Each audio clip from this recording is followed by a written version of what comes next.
diamond gitu, diamond. Nah, ini disebut dia sebagai relationship gitu, hubungan antara entitas dengan entitas yang lainnya. Terus yang bentuknya elips ini, yaitu apa? Bentuknya elips, yaitu menunjukkan tentang atribut yang dimiliki oleh entitas tersebut. Nah, mungkin kalian bertanya-tanya, Bang, ini contoh IRD kan kayak gini, terus fungsinya buat apa gitu IRD itu? Nah, kalau fungsi IRD ini, dia kalau di saat kita membuat sebuah produk atau aplikasi gitu ya, pasti kan aplikasi kita perlu gitu yang namanya database untuk menyimpan data-datanya. Nah, tujuan konsep pertamanya kita dibuatkan IRD yaitu untuk menganalisis gitu suatu database dengan cara yang lebih cepat. Jadi dengan si database ini tuh sifatnya si IRD itu menganalisis gitu kebutuhan apa aja sih yang perlu kita pakai gitu atau kebutuhan data apa saja yang perlu kita simpan di dalam sistem kita. Nah, itu contoh IRD. Terus biasanya tuh dia untuk membantu menjalankan si aliran data gitu dalam suatu database dengan cara yang itu tadi melakukan analisis dan identifikasi pada setiap objek atau entitasnya masing-masing. Nah, itu adalah salah duanya ya dari fungsi IRD. Nah, di sini IRD kan adalah diagram gitu ya. Pasti kalau kalian melihat diagram ya, kan udah familiar gitu ya sama BPMN gitu kemarin pas belajar di apa tuh yang bukan RPB, RPB kalian baru apa ya? Pokoknya ya matkul bisnis ya PPB ya, pemodelan proses bisnis kan kalian udah mulai familiar tuh dengan kayak BPMN. Nah, itu kan BPMN diagram juga ya, punya juga notation guide-nya. Nah, sama IRD juga punya notation guide-nya. Contohnya apa aja nih? Nah, contohnya di sini kita bisa lihat nih. Jadi konsep dasar IRD itu dia terdiri dari tiga komponen utama, yaitu ada entitas, ada atribut, ada relationship. Yang sebelumnya udah kita bahas secara sekilas gitu ya. Nah, di selanjutnya di sini kita akan bahas satu persatu tentang apa sih itu entitas, atribut, dan relationship. Nah, oke. Okay. Di sini kita akan bahas yang pertama itu entitas. Jadi apa sih itu entitas? Entitas adalah suatu objek yang dapat dibedakan dengan objek lainnya. Contoh misalkan entitas pada universitas, anggap aja di Telio gitu ya. Entitas apa aja sih yang ada di Telio? Misalkan kalian lagi KRS-an gitu, kan suka ini tuh suka ini kelas mana ya, suka rebutan kelas gitu ya. Nah, biasanya kalau saat kalian KRS-an, itu tuh kan ada kayak dosen, terus ada mata kuliah, ada nilai, dan sebagainya. Nah, entitas tersebut kayak dosen, mata kuliah, nilai, itu disebut sebagai entitas gitu, atau biasa kita sebut itu sebagai objek kalau di pakai prinsip OOP. Karena dosen kan dia kayak memiliki atributnya masing-masing gitu ya, dan mata kuliah juga memiliki atributnya masing-masing. Nah, itu contohnya itu entitas itu seperti itu. Nah, biasanya si entitas ini kita dilambangkan dengan persegi panjang. Nah, persegi panjangnya bisa dilihat ini ya. Ini adalah contoh entitas. Nah, oke, selanjutnya di sini kita akan lanjut ke atribut gitu ya. Nah, atribut itu apa aja sih? Jadi atribut itu kalau kita telah lebih jauh lagi gitu ya, dia tuh mendeskripsikan karakteristik dari suatu entitas. Kalau kalian kenal di OOP gitu ya, kan ada kayak kelas, terus ada kayak behavior-nya gitu, bukan behavior, ya atributnya gitu ya. Kayak misalkan objek manusia, berarti atributnya apa aja manusia? Manusia punya tangan, terus punya kepala, punya kaki untuk bergerak. Nah, itu adalah kayak tangan, kaki, kepala itu tuh salah satu atributnya gitu. Nah, biasanya penentuan atau pemilihan atribut ini didasarkan pada fakta-fakta yang dimiliki oleh entitas tersebut gitu. Nah, atribut biasanya dilambangkan dengan si elips. Nah, ini tuh bukan lingkaran ya, disebutnya elips karena dia berbentuknya kayak lingkaran cuma agak memanjang gitu. Jadi dia elips. Nah, selanjutnya di sini kita akan bahas jenis-jenis atribut. Nah, di sini ada atribut biasa gitu. Ada atribut biasa, terus ada atribut kunci, lalu ada atribut turunan, sama atribut multi-value. Mungkin kalau atribut biasa mah,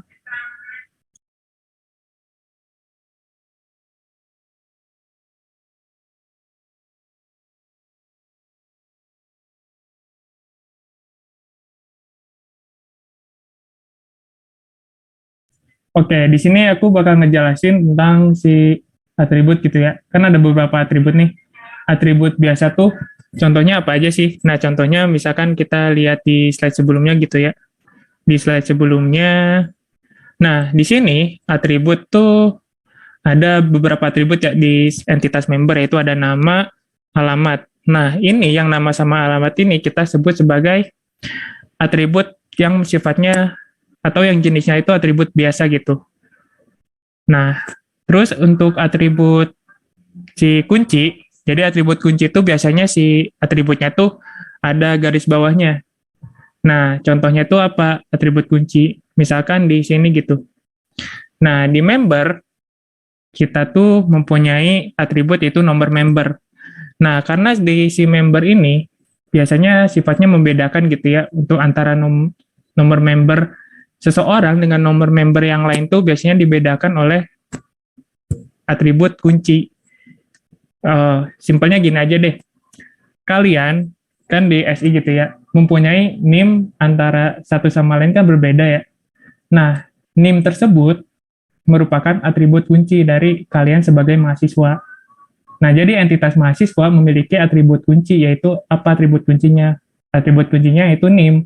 Karena NIM kalian dengan yang lain itu berbeda, nggak bakal sama gitu, pasti berbeda. Soalnya ya tiap mahasiswa itu unik gitu. Nah, itu untuk contoh dari atribut kunci. Lalu kita bahas ke atribut multi-value dulu kali ya. Nah, contohnya atribut multi-value itu gimana? Contohnya atribut multi-value itu atribut yang bisa menampung beberapa nilai gitu. Misalkan kalian sebagai mahasiswa nih, pasti kan punya kayak aktif gitu ya di organisasi. Nah, kalian yang aktif di organisasi itu kan pasti nggak cuma satu doang kan, pasti bisa lebih kan. Nah, maka atribut kayak kalian mengikuti organisasi tersebut, itu tuh masuknya multi-value. Misalkan, anggap aja gitu ya, Rijal nih. Rijal itu kan entitasnya nih, anggap aja Rijal ini entitas. Terus dia memiliki atribut, misalkan si hobi, bukan hobi sih, si organisasi Rijal ini kan dia organisasinya ada di beberapa ya, ada di JCI sama di EDE. Nah, itu jadi contohnya atribut multi value. Jadi dalam satu atribut bisa menampung beberapa nilai. Nah, lalu ada yang terakhir ini atribut turunan. Jadi maksudnya atribut turunan ini gimana? Atribut yang sifatnya bisa kita turunkan gitu. Ya, sifatnya bisa kita turunkan. Contohnya, misalkan kita di sini ada nggak ya? Nah, misalkan di sini kita kan ada tanggal pinjam gitu ya. Nah, ada tanggal pinjam, terus ada tanggal kembali di sini atributnya. Nah, kita misalkan pengen nambahin atribut lama kita pinjam, itu tuh misalkan di sini nambah gitu ya, nambah satu atribut di dalam relationship transaksi itu adalah lama lama kita meminjam si buku tersebut gitu ya. Nah, itu tuh bisa kita pakai atribut turunan. Soalnya maksud atribut turunan gimana sih? Jadi antara tanggal kita kembali sama tanggal pinjam, dia tuh si atribut turunan ini dia nggak bisa berdiri sendiri gitu. Jadi dia mesti dipandu oleh satu atribut atau lebih. Makanya kayak lama pinjam, kita tuh mesti menggunakan dua atribut, yaitu ada tanggal kembali dan tanggal pinjam. Nah, contohnya atribut turunan tuh seperti itu.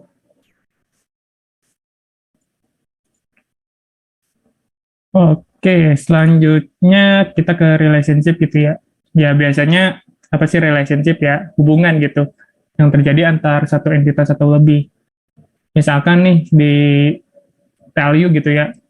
Kan untuk mengetahui mata kuliah, kita tuh pengen mengetahui apa aja sih mata kuliah yang bisa kita ambil oleh setiap mahasiswanya. Nah, antara mata kuliah sama mahasiswa itu kan terjadi relationship gitu ya, terjadi berhubungan gitu. Soalnya kan kita sebagai mahasiswa bisa ngambil matkul kan, kalau kalian KRS-an. Nah, itu jadi antara entitas dengan entitas lainnya tuh ada hubungannya gitu. Nah, biasanya si relationship ini kita lambangkan dengan bentuk diamond. Nah, contohnya seperti ini. Oke, sebentar dulu ya, soalnya azan dulu.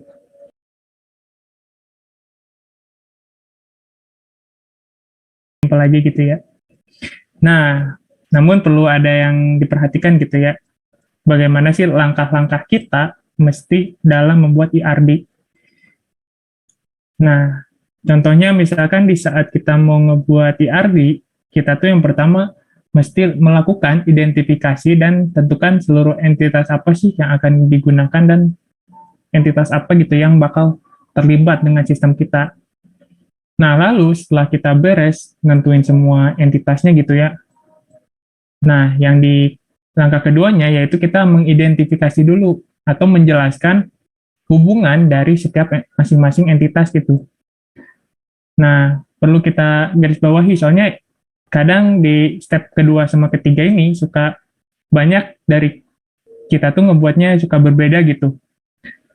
Nah, walaupun itu nggak masalah, cuma alangkah baiknya kita nentuin si hubungannya dulu dari tiap entitas.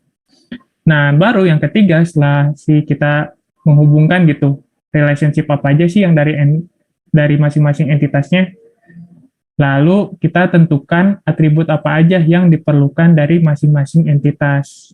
Nah, setelah kita tentukan, maka yang keempat kita lengkapi diagramnya itu bentuknya gimana. Nah, langsung aja kali ya. Di sini kita punya yang namanya studi kasus. Nah, saat ini kamu memiliki tantangan untuk menentukan entitas apa saja yang diperlukan pada sebuah e-commerce. Tentukan aja minimal 4 gitu ya. Nah, kalian tahu lah ya e-commerce itu apa gitu ya. Nah, udah ke spill. Ada yang tahu nggak ininya e-commerce? Jawab aja di chat. Apa aja misalkan entitasnya. Udah ke spill tuh tadi.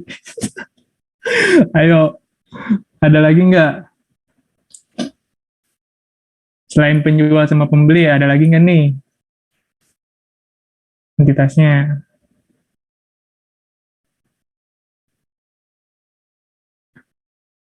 Oke, kayaknya aku kasih spill aja kali ya. Nah, jadi entitasnya adalah, nah, simpelnya, yaitu ada 4, karena kita ditentuin minimal 4 gitu ya, jadi ya kita 4 aja gitu. Yaitu ada penjual, ada pembeli, lalu ada barang sama pembelian. Nah, jadi keempat, sebenarnya kalau di e-commerce gitu ya, lebih advance lagi sebenarnya, entitasnya lebih banyak lagi. Nah, tapi ini kita anggap aja sebagai dasarnya gitu ya. Yang penting kalian ngerti dulu gitu tentang entitasnya. Jadi di dalam satu e-commerce dia memiliki penjual. Pasti kan kalau kalian belanja di Tokopedia, pasti kan kalian beli gitu ya dari si store-nya gitu, dari penjualnya. Terus kalian juga sebagai pembeli, terus kalian di bisa anggap aja gitu ya di Tokopedia gitu. Kalian pasti beli barang kan. Nggak mungkin ya beli jasa aja gitu. Ya walaupun sebenarnya kayaknya ada di jasa di Tokopedia, tapi kan tetap itu sifatnya itu adalah barang gitu. Nah, di saat kalian melakukan apa ya membeli barang, pasti kalian bakal dapat yang namanya nota gitu atau invoice. Nah, invoice itu biasanya kita sebut sebagai pembelian. Nah, jadi entitasnya contohnya seperti itu. Nah, lalu di yang kedua ini kita menentukan entitas apa aja sih yang ada pada sebuah e-commerce. Lalu selanjutnya tentukan relationship masing-masing pada entitas. Oke, mari kita coba. Nah, di sini kan ada entitasnya nih. Kira-kira ini penjual dia bisa ngapain aja sih? Kira-kira ngapain aja nih? Misalkan ada penjual nih, ada apa ya penjual tuh seller gitu ya, seller. Oke, sebentar dulu teman-teman.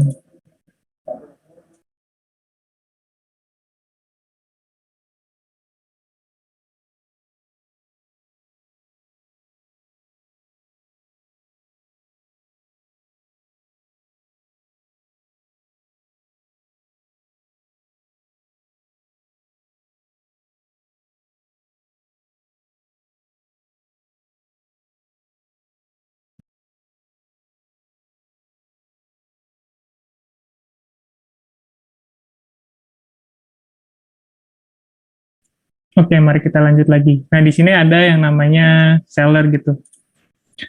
Di sini kita punya seller, taruh itu hapus dulu. Di sini kita mana nih?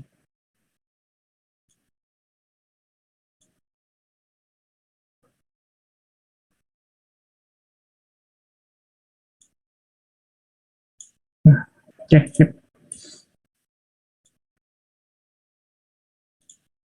Nah, misalkan si penjual, berarti si penjual bisa ngapain aja nih?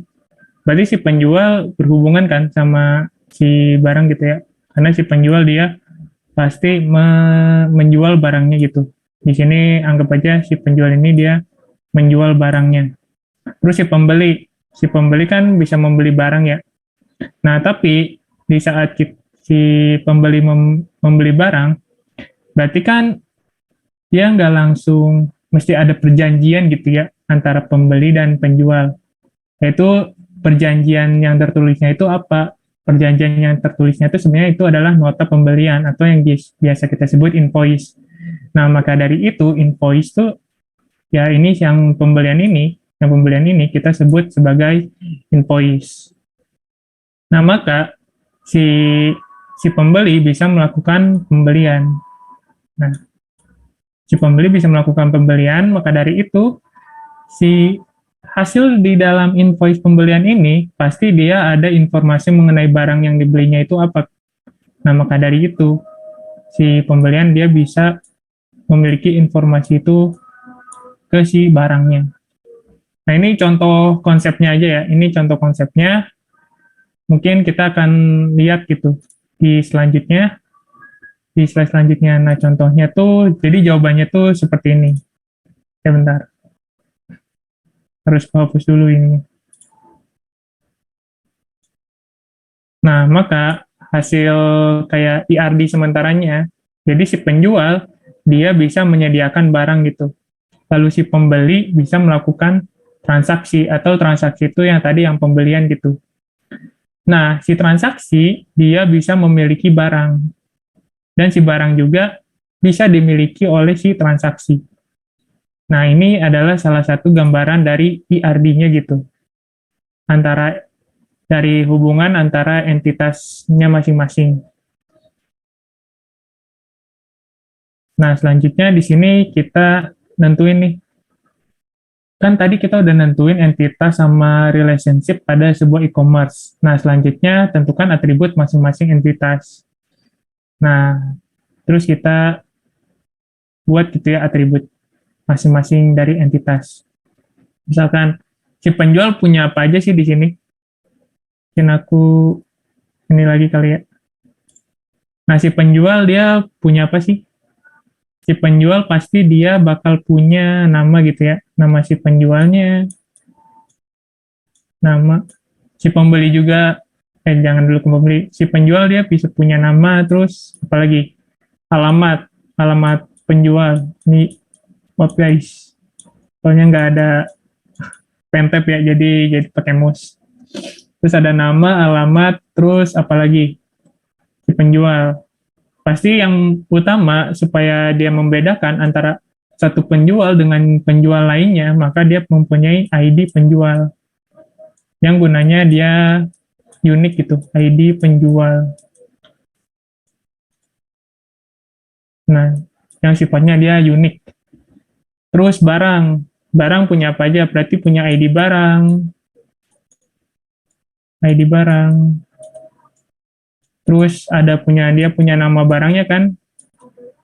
Nah, lalu kalau misalkan kita lihat di Tokopedia gitu ya, pasti di tiap barang tuh punya kategorinya masing-masing kan. Kayak misalkan, oh barang ini masuk kategorinya fashion, terus barang ini masuk kategorinya aksesoris, barang ini masuk kategorinya misalkan gaming. Nah, itu ada yang namanya kategori. Kategori, lalu transaksi, ya kita yang ke transaksi ke pembeli dulu kali ya. Ke pembeli. Pembeli punya apa aja? Karena sebenarnya kalian punya user kalau di email ya, kan kalian punya email ya, karena email satu orang dengan yang lain itu berbeda kan. Nah, maka bisa si pembeli itu mempunyai atributnya email gitu ya. Email, terus apalagi si pembeli pasti punya nama kan, punya nama. Dan yang paling utama, dia juga punya, kalau di sebuah sistem di database, pasti tiap entitas memiliki ID dari entitasnya masing-masing. Berarti di sini mempunyai ID pembeli. Pembeli. Nah, lalu di transaksi, dia punya apa aja? Oh, di transaksi, dia punya ID transaksi, terus dia punya ID barang. Karena dia mereference ke sini ya, dia punya ID barang. Sesudah dia memiliki ID barang, dia juga bisa menunjukkan ID pembeli. ID pembeli gitu. Pembeli. Ini maaf ya, ini tulisannya jelek. Jadi di transaksi ini dia mengandung yang namanya ID transaksi, lalu ID barangnya itu barang apa yang dibeli, dan ID pembeli, pembelinya itu siapa gitu. Nah, dia juga bisa mengandung ID penjual. ID penjual pun dia bisa. ID penjual. Nah, ini adalah atribut dari masing-masing entitas. Mungkin kita coba kali ya, di sini kita hapus dulu.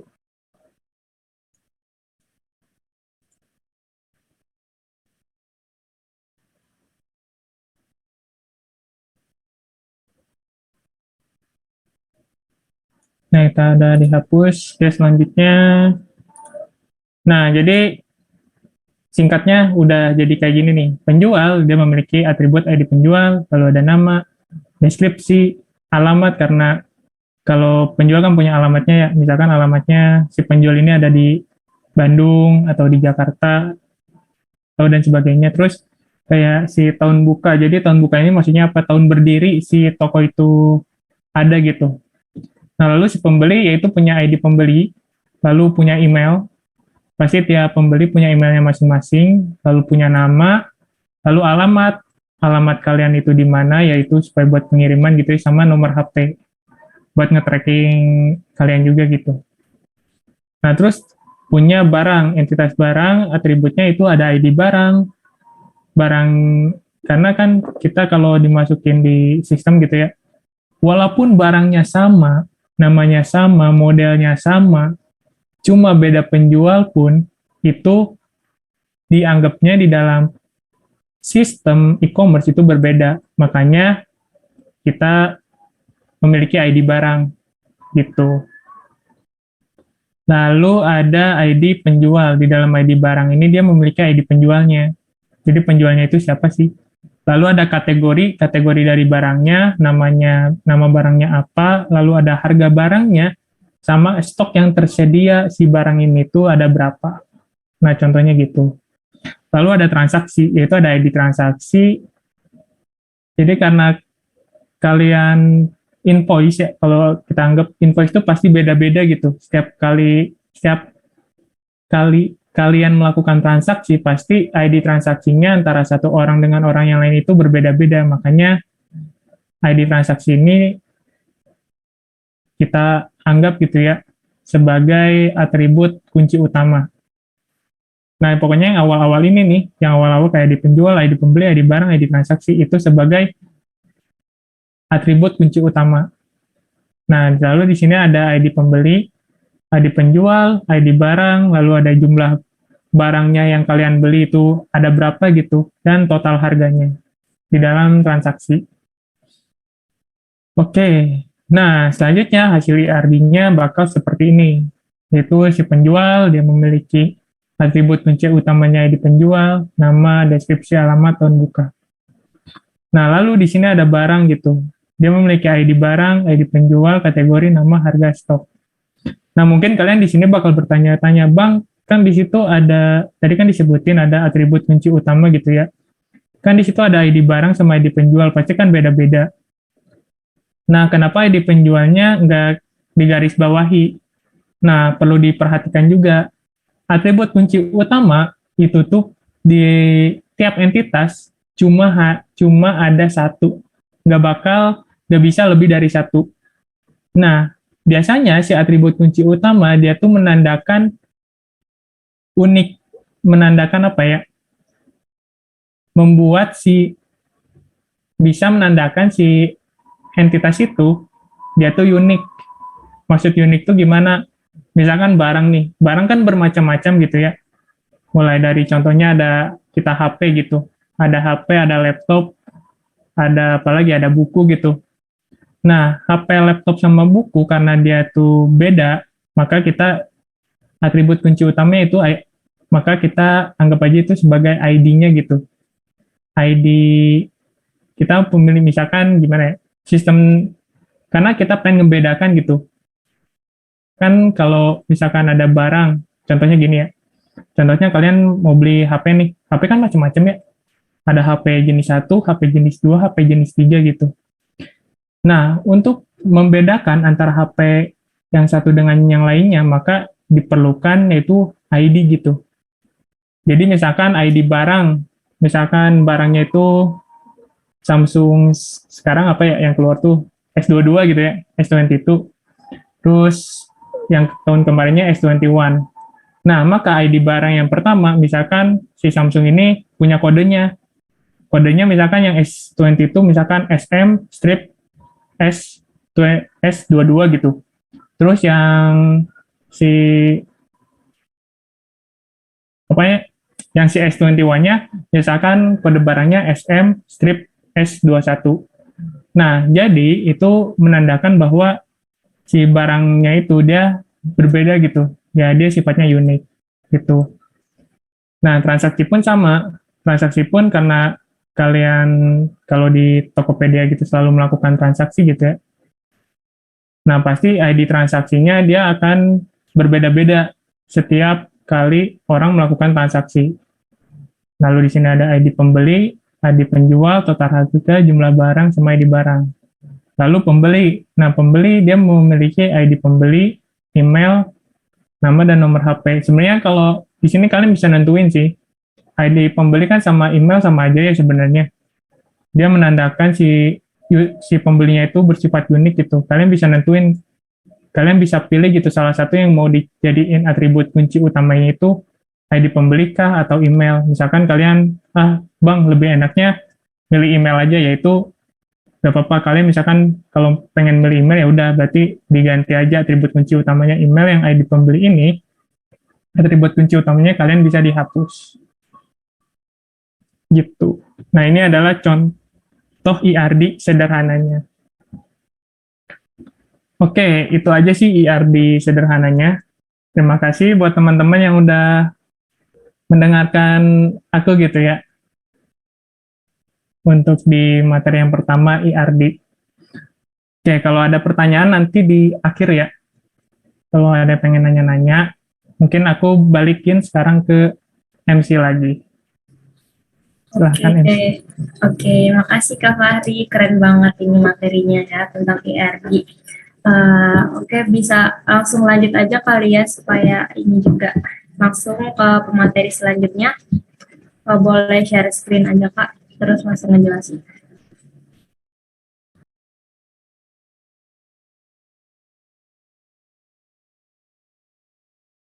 Oke, aku izin share screen ya.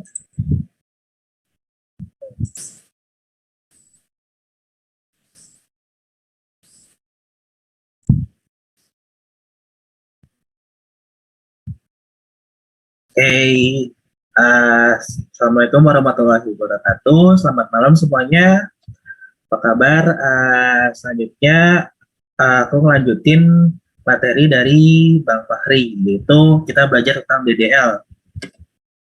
Sebelumnya teman-teman pasti bertanya-tanya kan DDL itu apa? Nah, di database itu ada beberapa language itu, ada DDL, DML, sama query-nya nanti. Nah, di sini aku akan jelasin dulu DDL itu apa. Oke, DDL itu adalah Data Definition Language atau sebuah bahasa pemrograman komputer yang digunakan untuk membuat dan memodifikasi struktur sebuah objek database. Nah, di DDL itu ada beberapa query-nya. Yang pertama itu ada create, alter, rename, drop, sama truncate. Di sini teman-teman ada yang udah tahu belum tentang kelima DDL ini? Kalau ada yang tahu boleh di-chat coba. Siapa tahu nih ada yang udah tahu nih atau pernah dengar. Ada nggak nih teman-teman nih?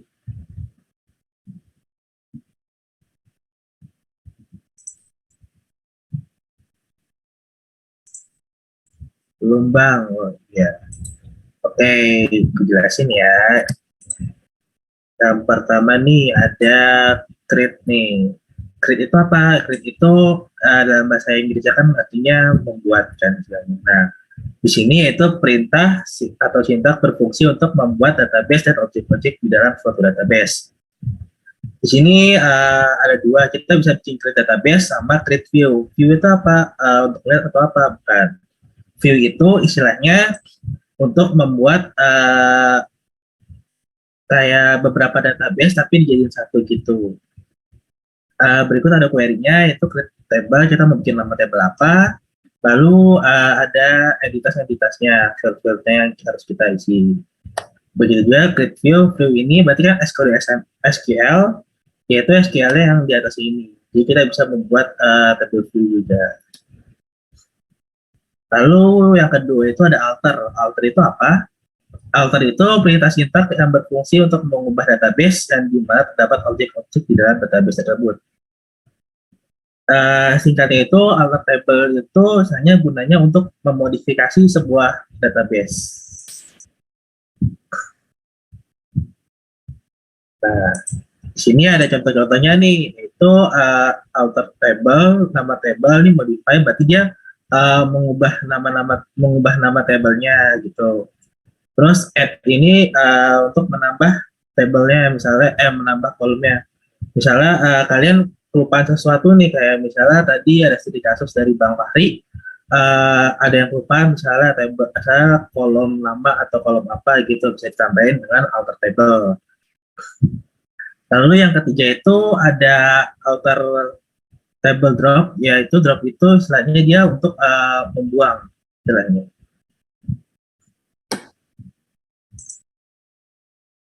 Oke, selanjutnya itu ada drop nih.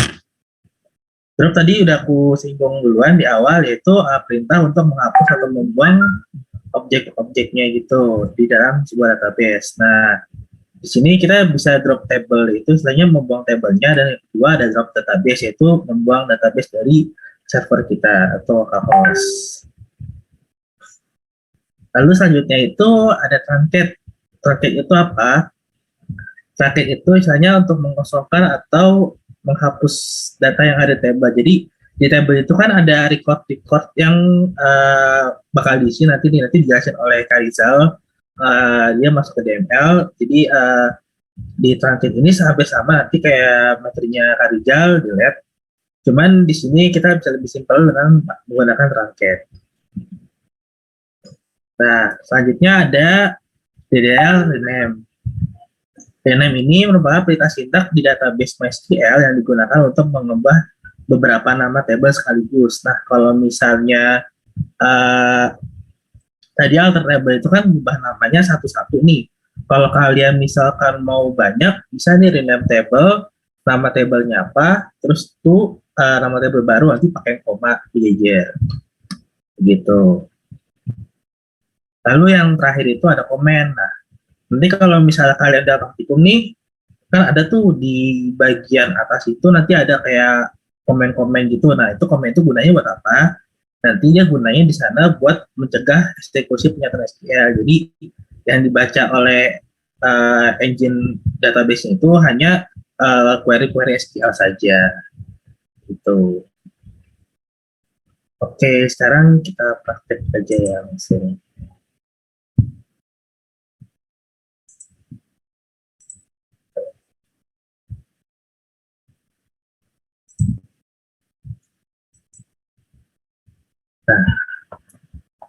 Nah, di sini aku mau nyontohin nih kok, gimana sih Kak caranya ngebukanya itu. Nah, ngebukanya kalian untuk membuka MySQL command-nya cukup di folder instalasi SMPP kalian, terus ke MySQL, terus ke bin. Nah, di sini. Oke, nanti di sini langsung kalian ketik di sini CMD. Nanti akan muncul seperti ini. Nah, selanjutnya kita tulis mysql.exe.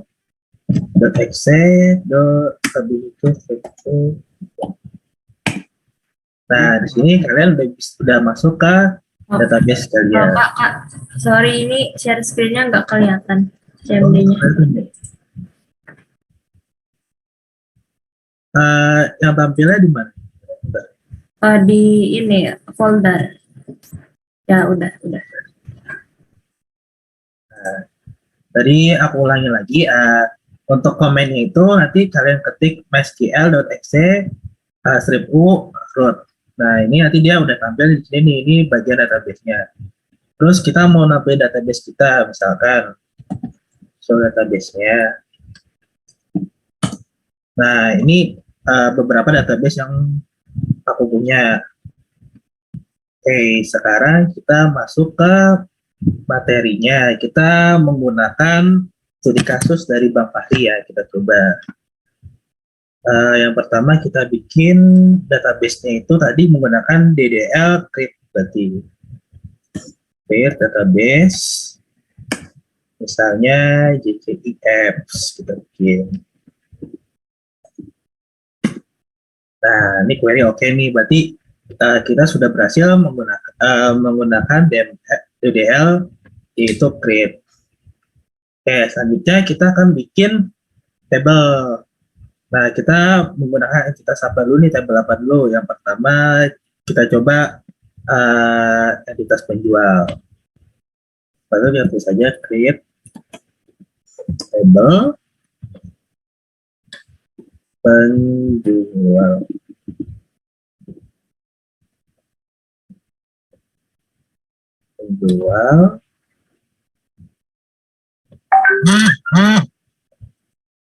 Ini kita jangan lupa ya sebutin nama database-nya, CCI apps, tutup lagi, terus titik. Nah, ini kan titik ini istilahnya dia memisahkan yang sebelah kiri itu nama database-nya, yang kanan nama table yang kita akan buat.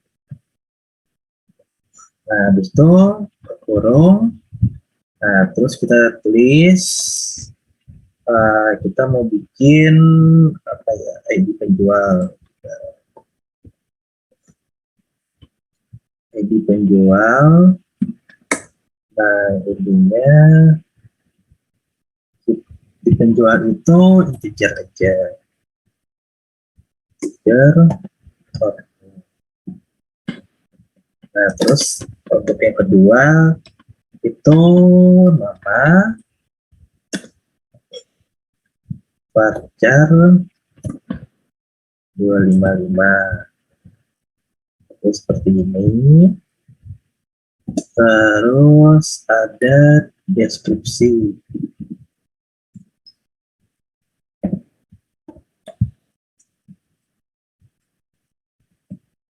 Varchar 255.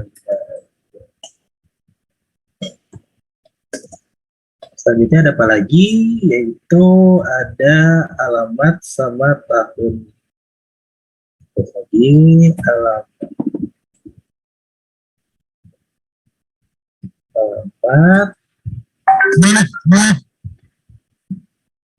varchar 255 juga. Oke, setelah ini adalah tahun buka ya. Tahun buka varchar 255. Oke, kita semua 255. Nah, udah kita kurung. Nah, di sini udah terbuat nih tabel penjualnya. Terus kita mau lihat gimana, Kak? Ini kita tulis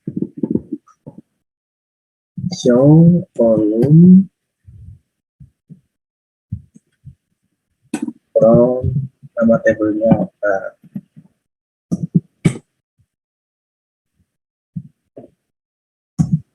kita belum use dulu, bentar kita use TTIX. Terus change. Nah, ini yang tadi telah kita buat nih, nama tabelnya nih, terlihat ID penjual, nama, deskripsi, alamat, tahun buka. Nah, sekarang kita buat lagi nih untuk bagian pembeli barang sama transaksi. Nah, ini kalau kalian di komen, kalian ini aja nih, ketik yang panah ke atas nih, nanti dia akan muncul nih riwayat-riwayat kalian. Nah, bisa kalian edit-edit aja untuk mempermudah kalian. Jadi kalian gak usah ketik-ketik lama-lama lagi, jadi kalian edit aja. Kita bikin pembeli.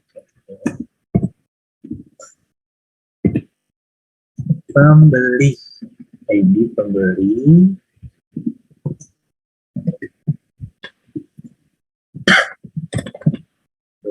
Nah, terus ini email.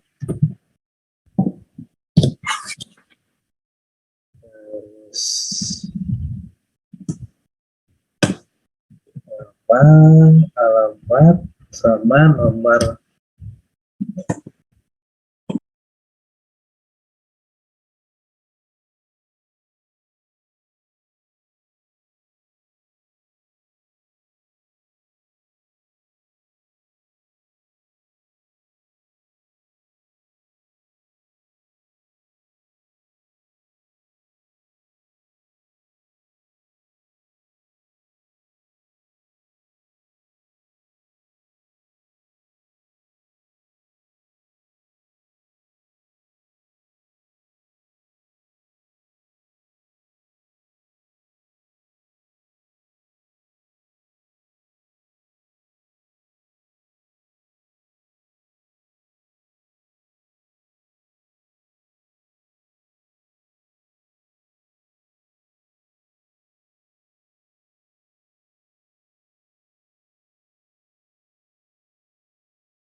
Nah, terus kita lanjut ke materinya alter table.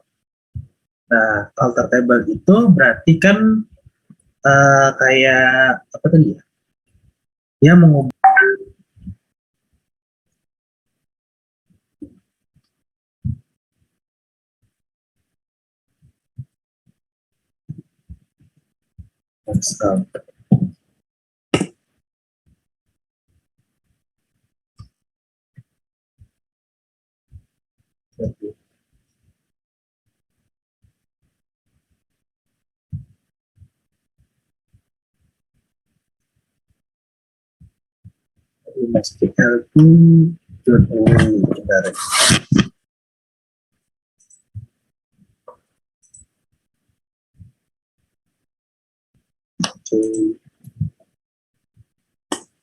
Nah, ini oke. Tadi SQL tiba-tiba pergi sendiri. Ini kan kita udah bikin tabel asal nih. Kak, ini kan tabel asal kita nggak gunain, Kak. Ya udah kita drop aja. Nah, drop itu apa tadi? Kita drop itu setelahnya kita menghapus tabelnya. Gimana caranya? Kita ketik drop table. Nah, kita sebutin nih kita mau drop table yang mana. Kita drop table asal.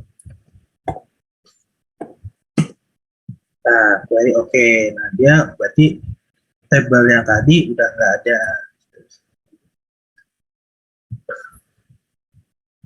Oke, nah terus kita truncat ya. Nah, truncat itu saja menghapus data. Nah, di sini aku coba pakai data yang lain deh. Coba kita pakai database aku yang aplikasi renta mobil. Mulai tentang from customer. Nah, di sini kan masih ada datanya nih. Nah, aku mau nunjukin fungsi truncat itu apa. Nah, fungsi truncat itu istilahnya kita menghapus data semua yang ada di sini.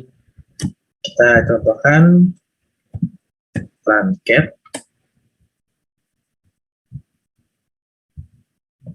table, table namanya table customer.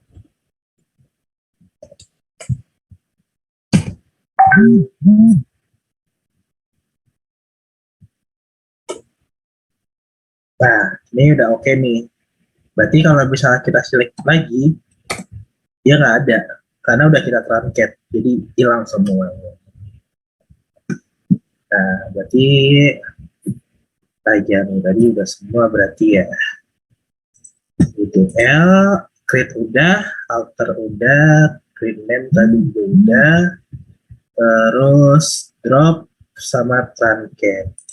Nah, satu lagi nih yang komen berarti ya. Komen tuh jadi dia kayak pokoknya kalau nanti kalian import database, kalau ada yang seperti ini tulisannya terus sebutannya apa gitu, nah itu komen namanya. Jadi dia nggak bakal eksekusi sama query, dia nganggap itu sebagai kata-kata biasa.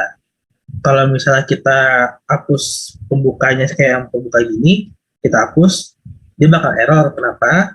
Karena dia ngebaca itu sebuah query. Jadi kita tutup, kita jadiin komen. Seperti itu. Oke, untuk materi DDL mungkin segitu aja. Kalau ada yang ditanyakan, boleh nih di chat, tapi kita jawab-jawab. Oke, materi DDL cukup sampai sini. Aku kembaliin lagi ke MC-nya. Oke, makasih Kak Rafli untuk penjelasan materinya. Gimana teman-teman, udah ngerti belum? Pasti ngerti lah ya. Kalau Kakaknya keren ini ngasih materinya. Mantap. Oke, langsung dilanjut aja kali ya ke pemateri yang selanjutnya. Boleh langsung share screen terus menjelaskan materinya. Oke, sebentar ya.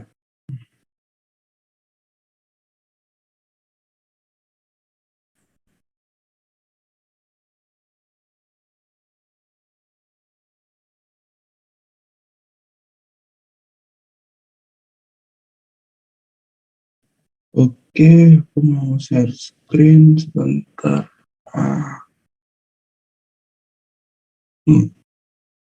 Sebentar.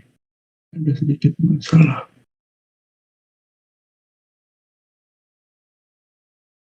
Oke, kita mulai di sini. Slideshow. Oke, mulai aja share screen-nya. Screen 1 share. Oke, udah lihat belum? Udah Kak. Oke. Ini ada ini nggak sih di bawah halaman. Oke, kan tadi kan udah bahas DDL ya oleh Bang Rafli. Sekarang tuh DML. Kini ini udah ada tulisannya di depan kepanjangannya apa, yaitu adalah Data Manipulation Language. Jadi apa sih DML, apa sih bedanya DDL sama DML? Kan kata-katanya mirip ya. Bentuknya hampir mirip gitu. Jadi pada dasarnya DML adalah sintaks di mana kita itu memanipulasi isi dari tabelnya. Jadi kata kunci ini adalah manipulasi isinya. Jadi yang dimanipulasi itulah isinya atau datanya, isi dari tabelnya. Jadi bukan strukturnya. Sedangkan tadi kan yang kalian lihat tadi itu dijelaskan sebelumnya oleh Bang Rafli kan kayak ngasih tahu ya bentuk tabelnya tuh kayak gini, cara ngebuatnya kayak gini, terus cara rename kolom tuh kayak gini. Itu kan ngebahas strukturnya kan semuanya. Itu tuh nggak ada ngebahas isinya. Itu tuh ngebahas struktur keseluruhan tabelnya. Nah, sedangkan di DML ini tuh baru mulai ke isinya gitu. Jadi di sini tuh ada 4 sintaks dasar di DML. Yaitu pertama tuh ada select, ada insert, ada update, dan delete. Yang delete kok kayak ketutup ya, apa. Jadi select itu adalah mengambil data dari tabel. Jadi nanti kata-katanya select gitu. Yang kedua tuh ada insert, yaitu masukkan data ke dalam tabel. Yang ketiga tuh update, yaitu merubah data yang sudah ada menjadi data yang baru gitu. Dan diupdate, dan delete ini agak ketutup, kayaknya terlalu ke bawah tulisannya. Itu adalah menghapus sebuah data dari tabel gitu. Oke, ini aku niatnya mau langsung sebentar. Maaf ya, ini saya mau langsung praktekin. Jadi sambil ngejelasin ada apa aja sih sintaksnya, mau langsung dipraktekin ya, sebentar.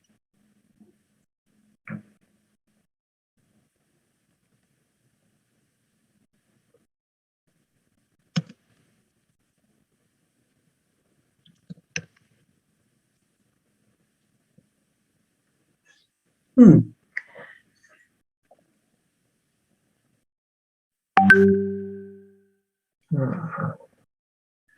sepertinya tidak langsung dipakai.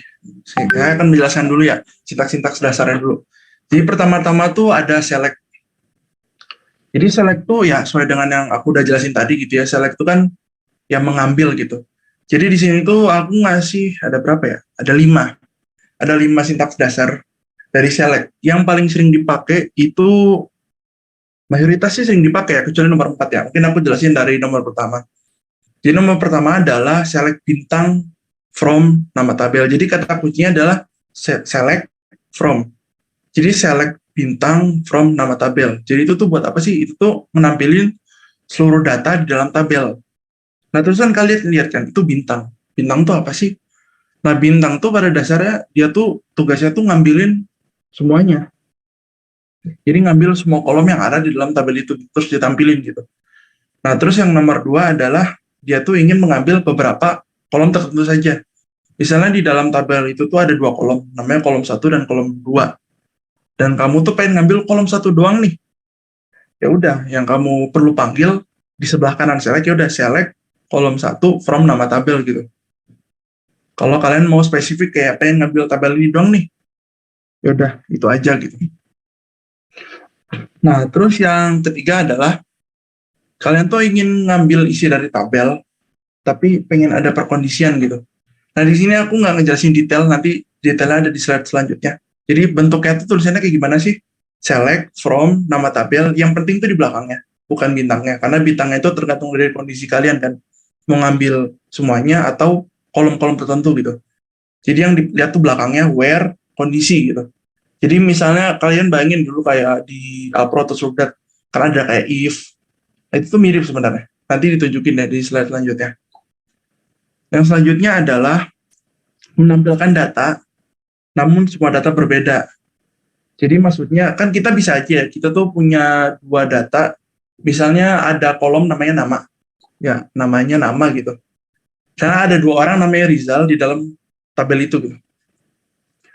Nah, kalian tuh menggunakan distinct, kalau di sini kan select distinct, nah si keywordnya tuh distinct, itu ngambil nama Rizal itu cuma 1 gitu, jadi nggak akan dua-duanya. Jadi fungsinya seperti itu. Nah, selanjutnya adalah menampilkan data lalu diurutkan berdasarkan kolom tertentu. Nah, yang kalian jadi patokan adalah belakang, jangan lihat depannya. Karena depannya kan sudah dijelaskan di atas ya. Nah, ada order by ya sesuai dengan artinya gitu. Diurutkan berdasarkan kolom berapa. Jadi patokan kolomnya yang mana sih? Nah, terus yang belakangannya kolom itu ada ASC descending tuh, itu mau ngasih tahu si urutan itu mau ascending atau descending sih. Kalau ascending tuh contohnya kayak gini. Misalnya dari A ke Z, jadi A-nya di atas, Z-nya di bawah, itu kalau abjadnya misalnya. Kalau descending tuh dari Z ke A, jadi terbalik gitu. Nah, ini nih, yang masalah yang perkondisian tadi. Jadi di dalam MySQL itu memiliki operator logika seperti pada umumnya atau kayak di Python lah gitu. Ada and or not gitu. Dan lebih besar, lebih kecil, dan sama dengan. Lebih kecil sama dengan, lebih besar sama dengan tuh kalau nggak salah nggak ada sih. Nah, contoh makanya gimana sih? Nah, kayak gini. Misalnya kalian pengen ngambil sebuah data di kolom 1, di mana yang diambil tuh pengennya si kolom 2-nya tuh harus lebih besar dari 5, dan kolom 3 tuh isinya harus ya gitu. Jadi cara buatnya kayak gini. Itu tuh mirip aja kayak misalnya kalian, misalnya ada tabel nih, ada tabel gaji. So, kalian punya tabel gaji orang. Terus itu tuh ada 2 kolom lah, ada nama kolom orang, ada kolom gajinya dia berapa gitu. Kamu tuh pengen ngambil nama orang yang gajinya tuh di atas 5 juta misalnya. Nah, itu caranya pakai yang kayak gini. Nah, selanjutnya ada insert. Nah, insert itu pada dasarnya cuma ada 2 bentuk ya, alhamdulillah gitu. Jadi pada dasarnya 2. Bedanya apa sih antara nomor 1 dan nomor 2 gitu kalau kalian baca? Nomor 1 adalah ketika kalian ingin memasukkan sebuah data baru ke dalam tabel tanpa harus mendefinisikan kolom mana saja yang dimasukin gitu. Jadi ketika kalian nulis insert into nama tabel saja, berbeda dengan yang bawah itu kan. Kalau yang bawah kan ada nama tabel kurung kolom 1, kolom 2, itu kan detailin kayak, oh aku pengen masukin ke tabel, ke kolom ini, ke kolom ini ya.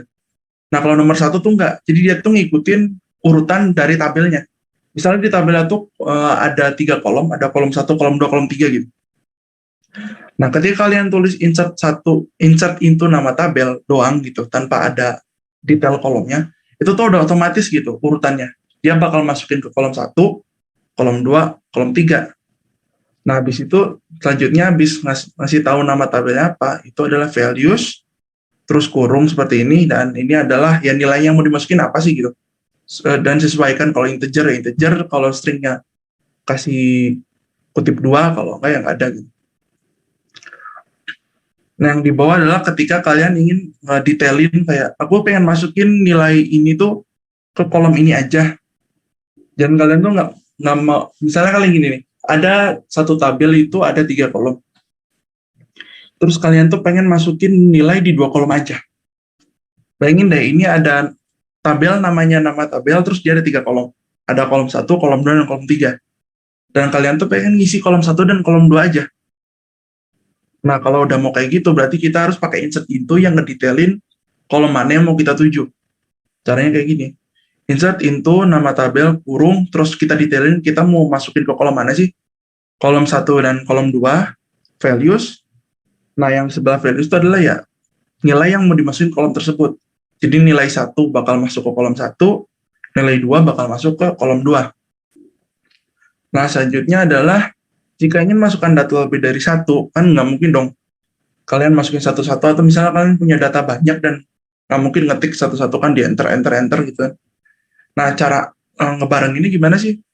Cara ngebareng ini adalah setelah kalian nulis values terus nilainya apa? Ini ada koma nih di sini. Values nilai 1, nilai 2, nilai n, koma. Nah, ini koma di sini. Jadi kalau udah kayak gini tuh nanti bisa ngisi ke row selanjutnya. Jadi kalian bisa ngisi banyak data sekaligus gitu, tanpa harus nulis satu-satu. Nah, selanjutnya adalah update. Update tuh ya tadi ya udah aku jelasin, update tuh adalah ya update berubah data yang udah ada. Jadi dasarnya adalah kayak gini. Update nama tabel, yaitu adalah nama tabel yang pengen diupdate isinya, set. Nah, yang set bagian itu kita ngasih tahu kolom mana aja sih yang pengen kita ubah nilainya. Contohnya di kasus ini adalah yang pengen kita ubah adalah nilai kolom 1, nilai di kolom 1 dan nilai di kolom 2. Nah, setelah kalian ngeset kolom mana sih yang kalian pengen ubah, terus kalian ngasih tahu yang diubah tuh nilai yang baru tuh kayak gini loh. Nah, habis itu kalian terakhir itu adalah where kondisi. Kenapa ini harus ada? Karena kalau kalian nggak di set where, itu yang kubah adalah satu tabel semuanya kubah. Karena si MySQL tuh nggak tahu kalian mau nge-update kolom nilai di sebuah row itu tuh di row yang mana. Jadi kalian harus punya kondisi buat ngasih tahu aku tuh pengen ngubah data di row ini aja nih, makanya ditaruh di perkondisian gitu. Biar yang ke-update tuh bagian itu aja gitu. Nggak semua row dia ke-update gitu. Yang terakhir adalah delete. Ya delete pada dasarnya nge-delete gitu. Nah, delete itu bisa dibilang agak simple, lumayan simple lah cara ngapusnya. Delete from tabel, nama tabelnya apa, nama tabel, di mana kondisinya apa. Misal nih, aku pakai soal yang gaji tadi, yang udah aku sebutin di awal. Misal aku pengen ngapus orang yang punya gaji di bawah 5 juta, ya udah, delete from gaji, misalnya where kolom gaji di bawah 5 juta gitu. Jadi yang tersisa di dalam tabel itu adalah yang 5 juta aja gitu. Jadi seperti itu sih. Oke, kita lanjut mau coba hands on ya sebentar. Sebentar.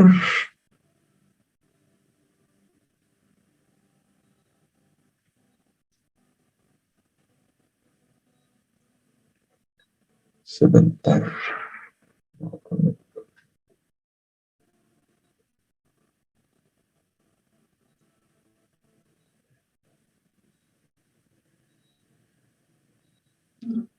Oke.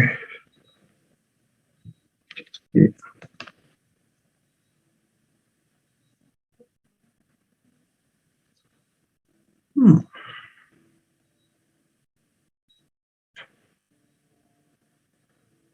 Oke, ini aku mau langsung share screen lagi ya. Share screen, share screen. Oke, kita mulai aja langsung ke sini. Tadi itu kan di MySQL, di bin, terus cd. Oke, sebentar saya coba biar rapih ya.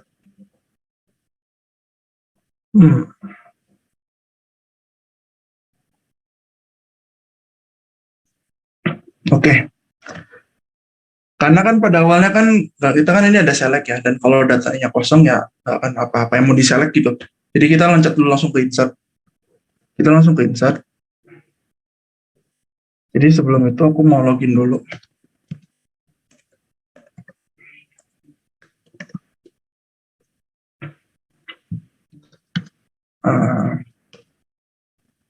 Tadi itu kalau tidak salah pakai nama ini JC Apps ya.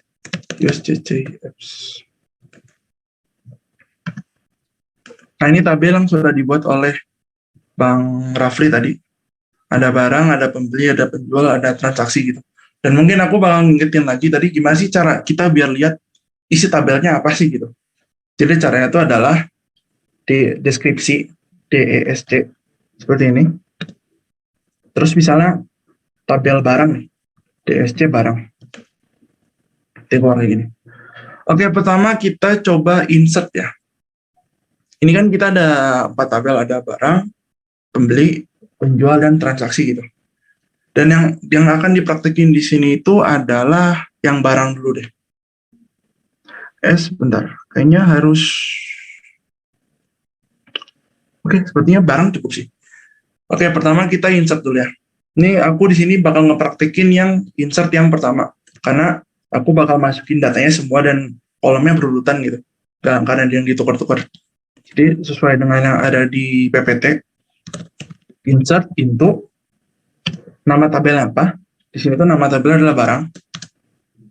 Terus values. Oh iya, mungkin kalau kalian bertanya-tanya, tadi kok aku nulisnya kok kapital, kok di sini enggak gitu. Jadi sebenarnya kapital atau tidak itu tidak berpengaruh.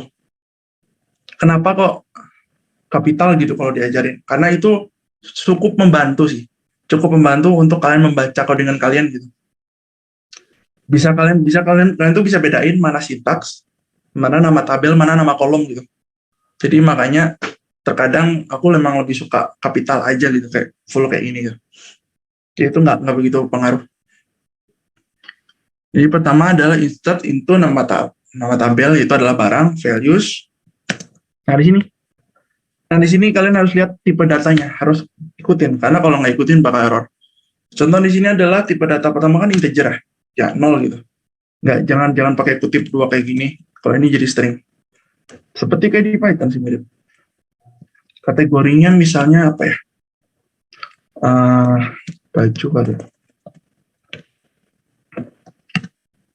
Situ ID penjualan 0. Kebalik lagi. Harga. Di sini harga integer. Habis itu adalah stok. Stok itu misalnya 2 deh. Di sini aku pengen bikin 2 data sekaligus biar aku nggak usah nulis 2 kali gitu. Jadi aku cukup di bawah kayak gini, terus kasih kurung lagi. 1. Celana misalnya. Penjualnya sama. Habis itu namanya, apa namanya, Rizal sih? Salah.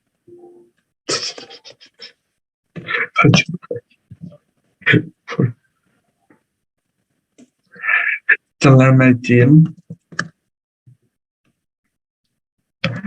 Harganya itu adalah misalnya 20.000. Nah, mahal, kurang 10.000. Stoknya itu ada 5. Nah, jangan lupa titik koma di belakang. Jangan lupa titik koma, karena titik koma itu ada di mana-mana lah kalau di MySQL. Nah, terus sekarang kalian mau lihat isinya nih. Nah, kita bakal praktekin cara pertama, yang select bintang. Ini kalau di sini aku nggak pakai full capital karena nggak begitu pengaruh. Select bintang from, barang. Nah, lihat. Ini udah ada isinya. Ada 2 barang. Yang pertama tuh ada kategori baju celana, ID penjual kebetulan sama. Dan terus ada harga, terus ada stoknya. Nah, terus ini tuh aku pengen ngepraktekin yang pakai kondisi. Atau enggak, yang nomor 2 dulu deh. Misalnya nih, kalian pengen ngambil 1 kolom doang nih. Kalian pengen ngambil kategori doang. Atau namanya deh, namanya aja. Select, nama, from, barang. Cukup seperti ini. Jadi kalian cukup cuma ngambil kolom itunya doang. Terus kalau kalian misalnya pengen ngambil barang yang harganya tuh di bawah 20.000. Kalau kita kan langsung ya, yang diambil adalah yang kategori baju. Nanti yang keluar namanya cuma baju bayi doang. Nah, tapi cara ngodingnya kayak gini. From barang, where, kayaknya di sini harus pakai capital biar kelihatan aja perbedaannya apa. Biar kalau nggak pakai capital suka nggak kelihatan. Nah, select nama from barang, where, harga. Ini nggak usah pakai kutip nama kolom, terus aja nama kolomnya apa, itu harga. Di bawah 20.000. Yang keluar adalah baju bayi. Jadi seperti itu sih kalau untuk select. Nah, selanjutnya adalah update. Update di sini adalah ya sudah niat. Misalnya kita pengen ngubah nilai apa ya misalnya. Aku pengen ngubah nilai harga deh. Harga dari celana jeans. Awalnya 50.000 jadi 100.000 deh. Misalnya harga naik. Update. Nama tabelnya barang. Set. Nama kolomnya harga. Terus kalian masukin nilai barunya apa sih? 100.000. Where. Kondisinya apa? Nah, kondisinya di sini adalah bagian apa, nilai mana di dalam row ini yang bisa dibilang unik buat dia gitu. Biar kenapa? Biar ketika nge-update harga ini tuh nggak kena semua. Dan karena yang berbeda sini ada ID barang, karena ID barang tuh tiap barang pasti beda-beda. Makanya patokan di sini ada ID barang. Where ID barang sama dengan 1. Karena emang kita pengen ganti nilai dari celana jeans aja.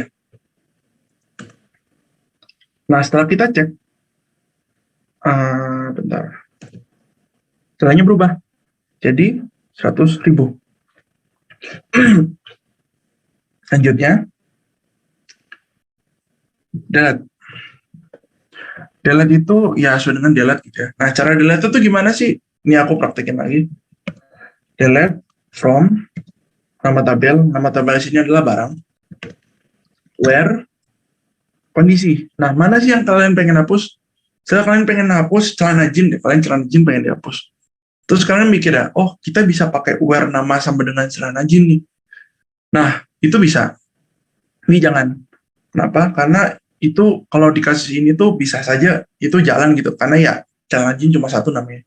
Tapi bisa saja kalau datanya udah gede, itu namanya ada yang sama. Jadi tetap stick tuh ID barang. Karena ID barang tuh di tiap barang tuh selalu beda gitu.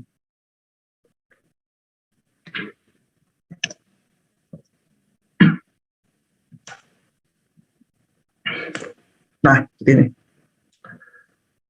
Nah, untuk DML ini seperti ini, tapi sebelum kita lanjut ke materi selanjutnya itu kan bakal menggunakan data yang sama. Nah, jadi sebelum ke sana, kita harus melengkapi datanya dulu ya, biar pemateri selanjutnya bisa menggunakan data yang sudah ada.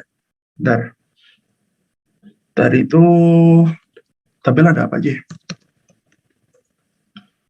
Oke.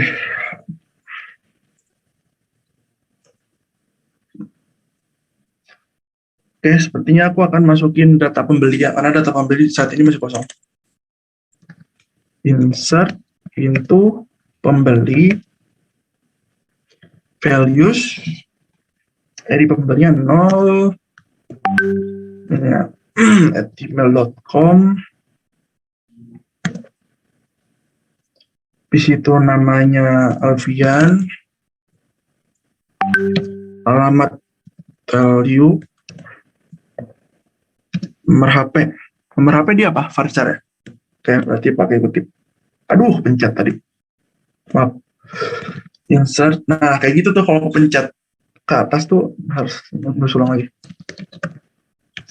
Untuk pembeli, maaf, value.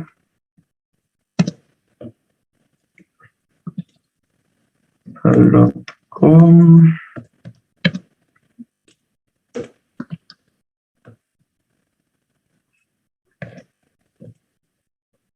Value.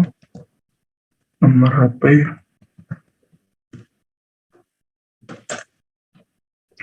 Oke, saya itu adalah yang belum, ntar aku cek dulu ya. Select bintang from pembeli. Oke, aman. Nah, selanjutnya adalah penjual. Penjual itu ada apa saja, bisa kecek di deskripsi. Ternyata ada 4, ada 5 sih. Ada insert into pembeli values dan gmail.com Fahri rumah ini. Nah, ini mumpung kalian belum pernah ngerasain ya. Jadi kadang kalau kalian lupa ngetik gitu, terus kalian enter aja tuh terjadi seperti ini. Nih, ini nggak sengaja ya, nggak sengaja benar. Jadi ketika kayak gini tuh kalian jangan panik. Ini tuh kenapa? Ini tuh kalian lupa ngasih titik koma. Ini dulu awal-awal belajar itu kayak tik enter aja kok nggak jalan gitu. Ternyata titik komanya belum ada. Gitu. Jadi itu seperti itu. Terus terakhir itu ada, bentar. Tadi itu udah semua belum ya? Select bintang from barang. Ntar aku mau ngecek dulu. Pembeli.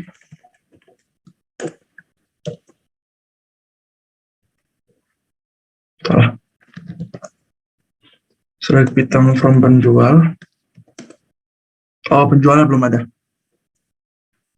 Select bintang from, satu lagi mana? Transaksi.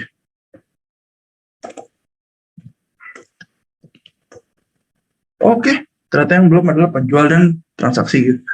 Oke, pertama kita isi yang penjual.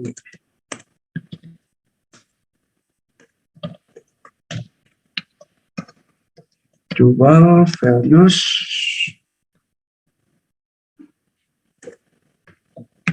nama di rumah aja, nama, deskripsi, alamat, tahun bukanya pakai varchar 19.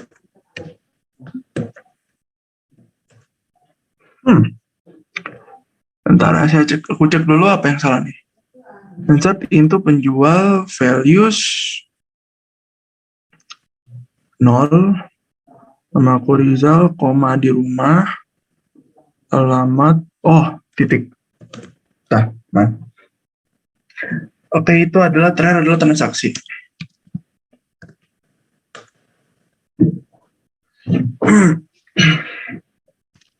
Insert into transaksi values. Wah, ini banyak sekali.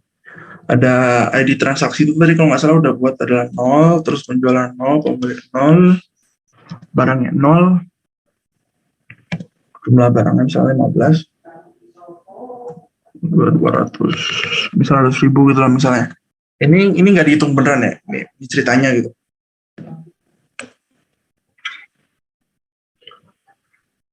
Karena aku coba menampilkan isinya gitu. Bintang from transaksi. Nah, ini yang terjadi ketika lucu sih ini Mas Kiel tuh. Kalau kekecilan tuh dia bakal aneh bentuknya. Nah, oke. Oke, mungkin sekian dari bagian DML. Nanti bisa lanjut ke bagian selanjutnya yang akan menggunakan data yang sama gitu. Jadi mungkin terima kasih, aku kembalikan ke MC. Oke, makasih Kak Rizal untuk penyampaian materinya. Boleh dilanjut aja yang paling terakhir, ada Kak Ian. Kak Ian boleh on cam dulu, terus share screen dan menjelaskan materinya.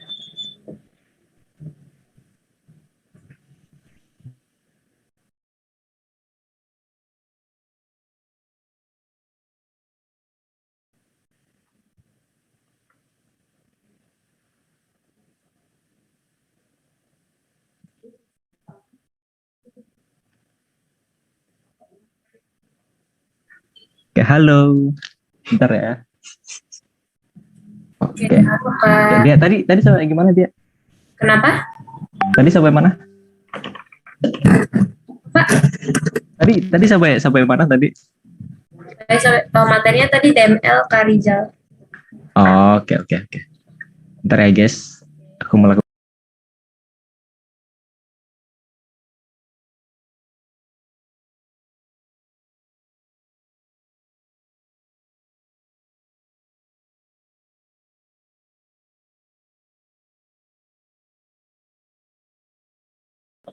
taksi. Oke.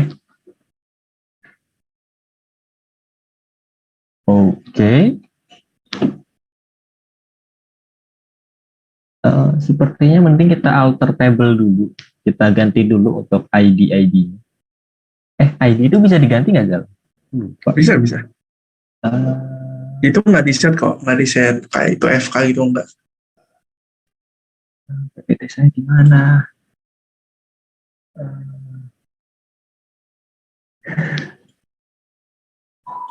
Aduh. Tertutup ya. Update ya, update. Apa? Ya. Update. Kan mau ubah nilai kan? Ya. Ya update pakainya. Ya, saya lupa buat sebentar.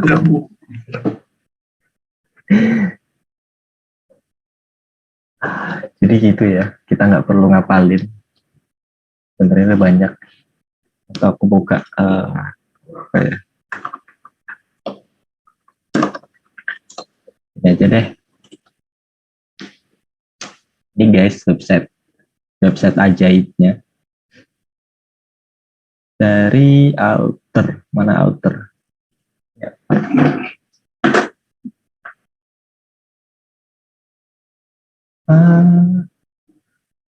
Pakai Alter atau bukan ya? Update ya. Oh iya.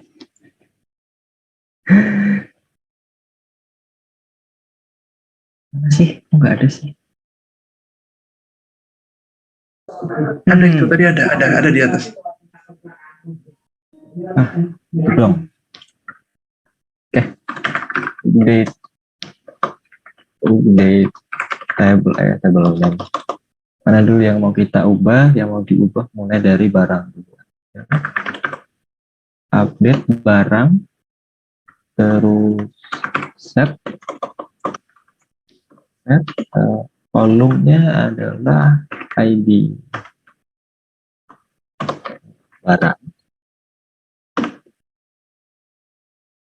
sama dengan 1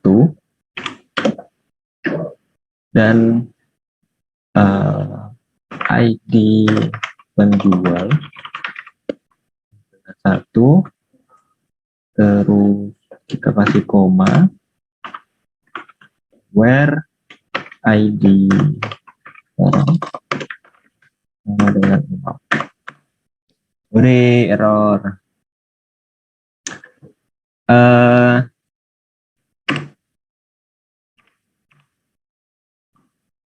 Update barang, update ini di set ada apa aja tadi, transaksi, ID penjual, transaksi sama pembeli,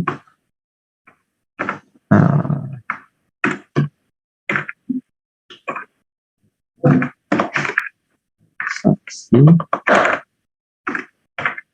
ID transaksi, ID pembeli,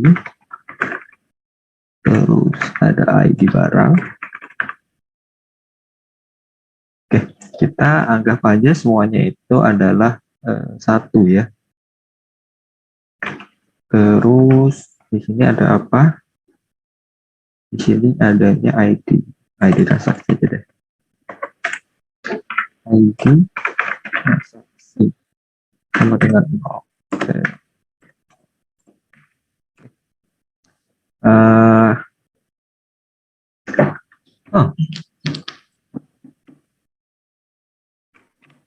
Aku harus ngasih koma. Oh bukan. Near ID pembeli. Oh iya. Ini. Nah.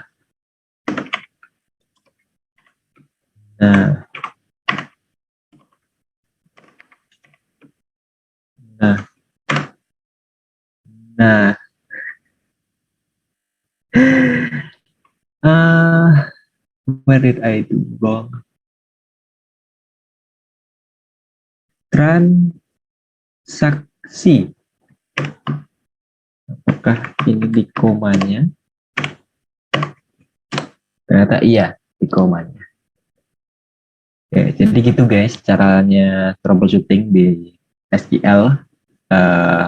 Kalian cari tahu typonya ada di mana, karena nggak ada pesan error yang cukup jelas di sini. Ini kan jadi pesan errornya di dekatnya where ID transaksi gitu. Salahnya itu bukan di where ID transaksi tapi di sebelumnya, jadi di komanya gitu.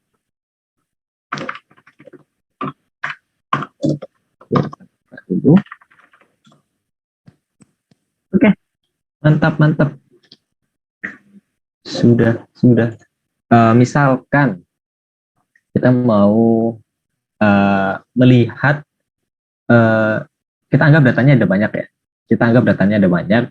Terus kita mau melihat siapa sih? Bentar. Kita mau melihat siapa yang membeli itu dengan total harga sebanyak 20.000 gitu kan. Total harga itu bisa kita dapatkan di sini. Total harga kita bisa dapatkan di tabel transaksi. Namun buat nama pembeli itu kita hanya bisa dapatkan di tabel pembeli. Nah, untuk itu kita perlu subquery untuk bisa mengambil data dari tabel lain berdasarkan referensinya itu dari tabel yang berbeda. Nah, seperti itu. Terus mungkin bagi kalian yang bertanya-tanya kenapa kok nggak dijadiin satu tabel aja gitu. Karena itu nanti kalian akan belajar di tabel di materi modul-modul awal itu tabel yang efektif atau tabel yang apa sih namanya, lupa.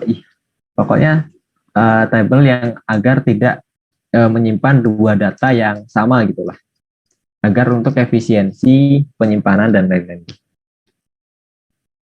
Nanti kalian akan tahu sendiri buat alasannya kenapa harus dipisah-pisah seperti ini. Seperti itu. Oke, sekarang mari kita coba select. Tadi kita mau select apa? Select nama. Select nama.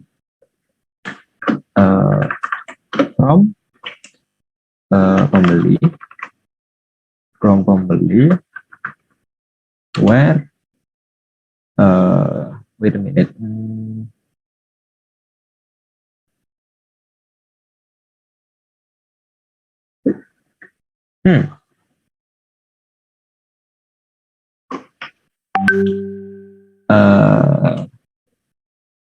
Bentar. Karena gimana ya?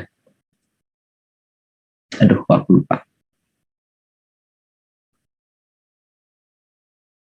Select pembeli, ya kan? Pembeli ada namanya di sini. Terus total harga itu ada di sini. Namun jika kita selectnya begini, itu astagfirullah. Select nama from pembeli,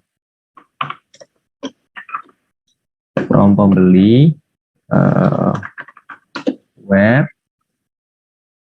Nah, kalau where-nya itu kita langsung refer total harga, itu tuh di sini harusnya sih nggak tahu ya total harga itu apa gitu. Dia tidak tahu apa itu total harga karena yang kita select itu dari tabel pembeli gitu. Nah, apa sih yang hubungin dari tabel pembeli ke tabel transaksi? Itu adalah ID pembeli. Oke, coba kita ini aja.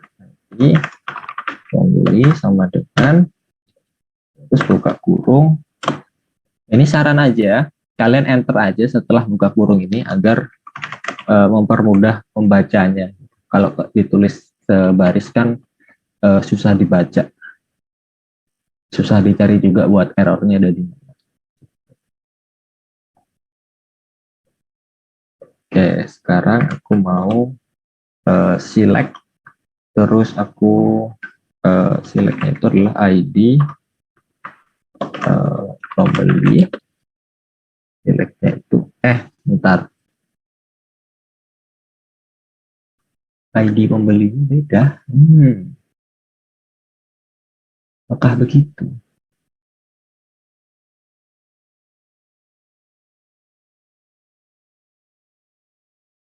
Bentar. Kita coba dulu aja deh. Select ID pembeli. Bentar, tadi sampai mana?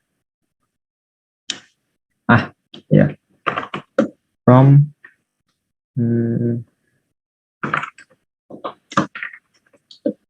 transaksi, where, jumlah barang. Di atas dulu. Ya, ketemu. Namanya adalah Alfian, karena kita cuma selectnya itu sebagai nama doang. Kita selectnya hanya nama aja, terus pembeli, where, gini. Sorry, gini. Kita select, ambil nama, select yang di sini, select yang di awal, paling awal di sini tuh, ini tuh buat nampilin gitu, buat apa yang ingin kita tampilkan di sini. Nah, ini adalah fungsi untuk select yang pertama. Nah, terus from pembeli. Nah, asal dari nama ini tuh ada di tabel mana? Ada di tabel pembeli. Nah, terus kita masukin where, terus di sini ada ID pembeli. ID pembelinya itu yang sama dengan. Yang kita pakai condition itu adalah sama dengan. Jadi, ketika ID pembelinya itu sama dengan. Nah, terus kita select di dalamnya, kita select ID pembeli juga, karena ya kita refernya itu menggunakan ID pembeli gitu. Karena ID pembeli kan menjadi foreign key di dalam tabel transaksi gitu. Jadi kita nyambunginnya pakai jalan ID pembeli. Nah, terus from transaksi kita mau refernya ke tabel mana? Kita refernya ke tabel transaksi. Terus kita masukkan perkondisiannya jumlah barang lebih dari 10 gitu. Oke, seperti itu. Oke, mungkin kita coba ujikan lagi jika data di tabel transaksi itu ada yang kurang dari 10 atau sintaks value-nya berbeda. Insert into transaksi values langsung aja di sini dua opsi dua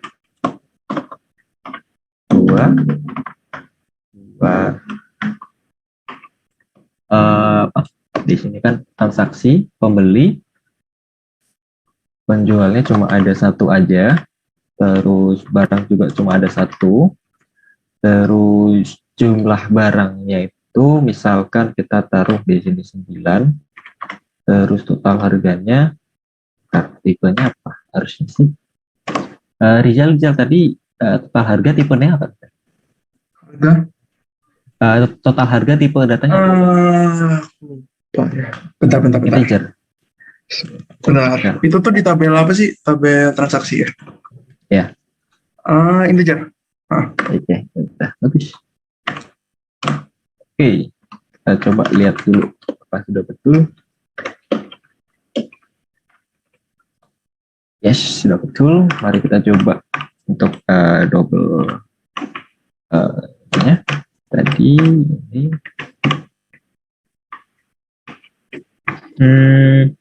this. Oke, ternyata masih betul, masih benar ketika ada jumlah barang yang lebih dari 9 itu tetap refernya itu ke yang lebih dari 10 gitu. Oke, mari kita coba yang lain deh. Kita coba di sini sama dengan 9. Lalu kan kita mau Fahri. Oke, untuk yang single row-nya sudah beres. Mari kita beralih ke multi row subquery yang paling sering dipakai. Oke, aku ambil buat PPT yang tadi. Oke, tadi itu kita coba select from barang where ID pembeli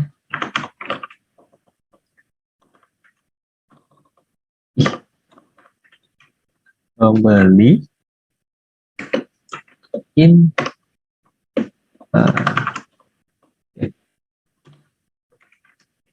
select lagi select ID pembeli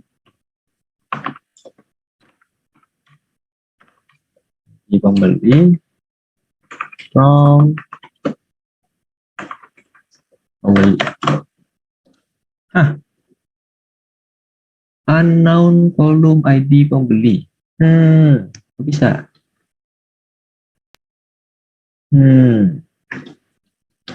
Apakah aku typo?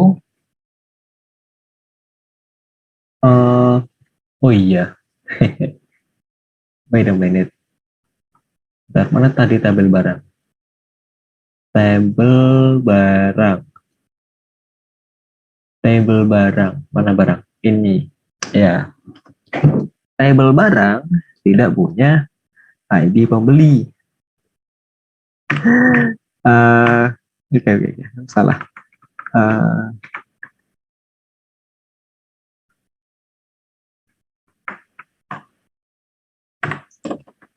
ID barang. Oke. Transaksi.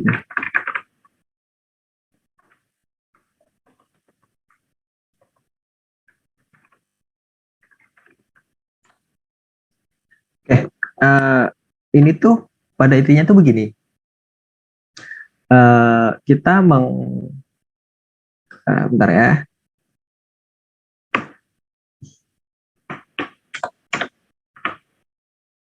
Biar errornya nggak kelihatan. Itu gimana?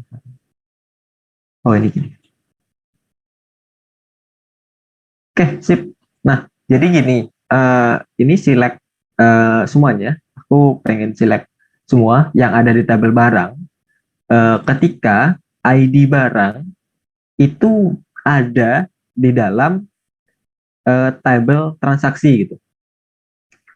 Mungkin ini nggak make sense ya, karena isi dari tabel barang itu cuma ada satu aja gitu. Nah, misalkan nih, ketika ada tabel barang, ketika ada lebih isi di tabel barang ini ada lebih dari satu nih. Misalkan ada ID barang 2, mungkin lebih baik akan kita buat aja. Kita buat saja, kita tambahin buat isi yang ada di tabel barang. Insert into barang, terus values, terus di sini apa aja sih? Banyak deh. ID barang 2, terus kategorinya ini adalah celana. Masa orang beli baju dong, ada celana. ID penjualnya itu adalah tetap 1. Terus di sini namanya adalah celana bayi. Terus buat harganya ini adalah 10.000. Stoknya ini adalah 11. Enter, kurang. Sip. Oke. Nah, coba kita tampilkan dulu. Kita tampilkan dulu tabel barang. Ini kan ada 2 nih. Ada dua barang yang dijual. Namun yang dibeli itu cuma ada satu aja gitu. Nih, ID barangnya kan cuma ada satu, ID barang 1 doang yang dibeli. Jadi ID barang 2 ini tuh enggak terbeli gitu loh, belum laku. Nah, jadi ketika kita melakukan subquery ini, ini kita akan mengharapkan, kita expect bahwa yang akan keluar itu yang ini lagi gitu, yang satu lagi. Itu tetap ini gitu, yang tabel yang akan keluar itu adalah yang ini aja. Oke, mari kita coba.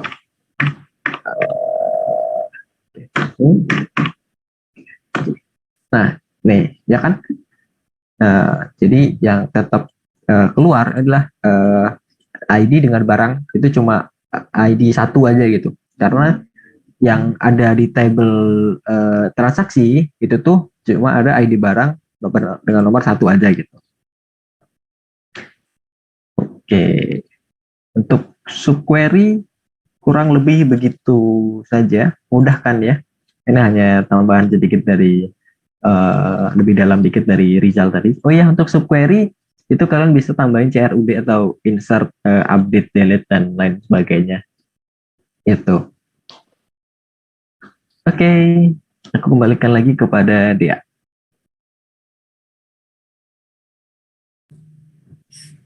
Oke, makasih untuk Kak Ian untuk penjelasan materinya. Mungkin bisa